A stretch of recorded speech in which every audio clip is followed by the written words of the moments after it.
And with this show, it was witches. It was witches and horror, and like everything has to sort of be in that space.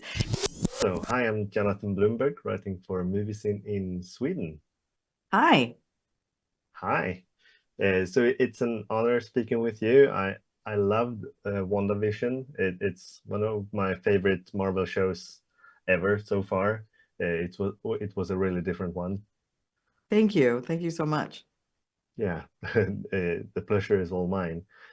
So I've obviously also watched the first four episodes of this show, and my first question for you really is, you did this on both shows, kind of making homages to other kinds of genres and stuff like that, Mhm. uh, but it feels like it really should be there. And I feel like that's not always the case, but I really think that you've made that on both these shows. So how do you do that? What's like your approach to kind of make an homage to something that has been, but also make it work for your story? It's something that I work very hard to do, and it's very challenging. Yeah, So to have that acknowledged feels very nice to my sensitive little creator soul. So thank you. It's a process. My personal process, it involves a lot of discipline.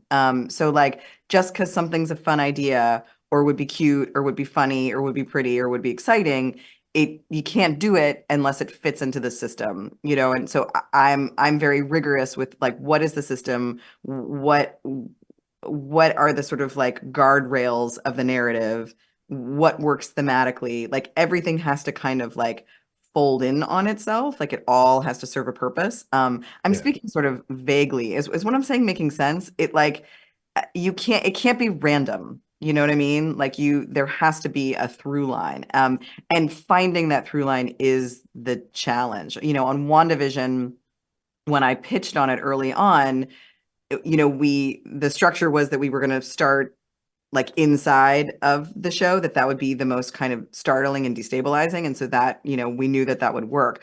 But deciding which sitcoms we were going to use, that was a lot of the work in the room, and it we had to sort of, it like shrunk and shrunk and shrunk because we had a list of all the ones we wanted to do. But what made sense for the character was aspirational family sitcoms. So not workplace, except for then we did the Vision one that was specific to him, that little workplace little yeah, bit. yeah, So it's like that's just an example of like of the discipline you have to make it all align. And with this show, it was witches. It was witches and horror, and like everything has to sort of be in that space. It looks a little bit like I think we took liberties like with episode 3, but for me that space is kind of horrific, the sort of like rich ladies in their cashmere. There's horror to that, and for to me sure. that is a coven, that type of woman in groups. So, but still, it falls in line with the system.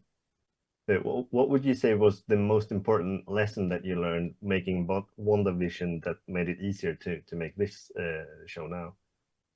Um, Gosh, I think the fact that that we made WandaVision at all, it was, I didn't really believe it was going to work ultimately.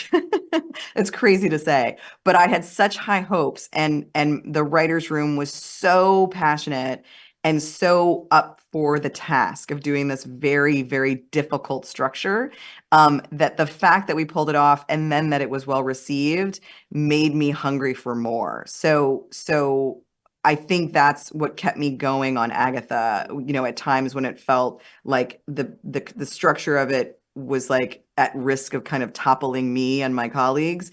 It was like, no, we've done this kind of rigorous work before, and had it be fun. We do the foundation, we lay the really firm foundation, and then the audience can enjoy it, but then still have an emotional experience. So I think that's it, that it's possible that you can take a big swing, and with the work and with the teamsmanship, you can accomplish it. Yeah, and I think that shines through. So thanks a lot for taking the time to speak with me now, and best of luck with the premiere. Thank you. I spoke too long with my questions. They were such good questions. I really, really appreciate it. Thank you so much. No worries.